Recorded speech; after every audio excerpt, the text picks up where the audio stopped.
13 तारीख शनिवार का अवसर, 9वीं तिथि इस दिन विद्यमान है। ग्रह नक्षत्रों के दृष्टिकोण से आपकी राशि में योग अच्छा बन रहा है। जिस योग के अनुसार से, बुद्धि के अनुसार से सही समय पर सही चीज़, सही रास्ता, सही क्या होता है ना, बल्ब जल जाए, सही बल्ब बुद्धि का जलने की स्थिति उत्पन्न होती दिखाई दे रही है, जो आपके लिए कहीं ना कहीं रास्ते में यू टर्न की स्थिति उत्पन्न कर सकता है। यानी पॉजिटिव है समय, नेगेटिव बिल्कुल नहीं दिखाई देता है। इस समय में आपकी राशि के दृष्टिकोण से आपको एक बात का ध्यान रखना है कि आपकी राशि में जो योगा योग बन रहे हैं वो चाणक्य नीति की तरफ जाते हैं। थोड़ा सा चाणक्य नीति का इस्तेमाल करते हुए कार्य करें। साफ साफ कोई चीज़ को बोलना किसी की मनोवृत्ति को आहत कर सकता है, यानी किसी के मन पे ठेस लगा सकता है।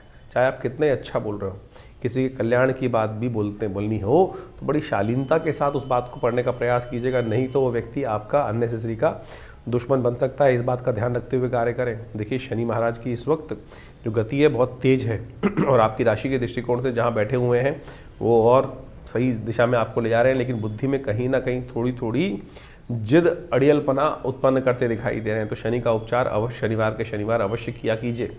शनिवार का दिवस है, कोशिश ये करें इस दिन तेल का दान करने का प्रयास करें। एक पात्र में थोड़ा तेल लेकर अपनी छाया उसमें देखें और किसी गरीब व्यक्ति को कहीं भी उसको दान करने का प्रयास करें। ये श्रेष्ठ उपाय है। ये इस समय में आपके लिए कल्याणकारी साबित होगा। शनि का उपाय करना लगातार ज़रूरी होता है, इस बात का ध्यान रखें। शनि को मनाएं, सदा सुख पाएं। 14 तारीख का दिन रविवार का अवसर, 10वीं तिथि इस दिन विद्यमान है और इस दिन ग्रह नक्षत्रों के दृष्टिकोण से देखें तो आपकी राशि में जो योग बनता दिखाई दे रहा है वो कहीं ना कहीं आपके लिए लाभ की स्थिति को उत्पन्न करता दिखाई दे रहा है। विजय का योग तो बन ही चल ही रहा है इन दिनों आपकी राशि में, लेकिन ऐसे योग भी उत्पन्न कर रहे हैं कि बंद रास्तों में, यानी निचड़े हुए तेलों से भी इस वक्त तिल जो है उनसे भी तेल निकालने का योग बना सकता है आने वाला समय आपके लिए। तो आप अब जिस दिशा में चल रहे हैं उसमें आगे चलते रहिए, बहुत जल्दी हिम्मत ना हारें। यानी जो दिशा है बिल्कुल ठीक है आपकी, उसमें आगे थोड़ा और पदार्पण करने का प्रयास कीजिए, आपके लिए अच्छा होगा। शुक्र इस दिन अस्त हो जाएंगे।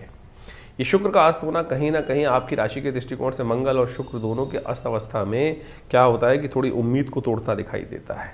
यानी योजनाएं आपको लगेंगी कहीं ना कहीं निष्फल होती दिखाई दे रही, लेकिन उसको थोड़ी शक्ति देने का आपको प्रयास करना चाहिए।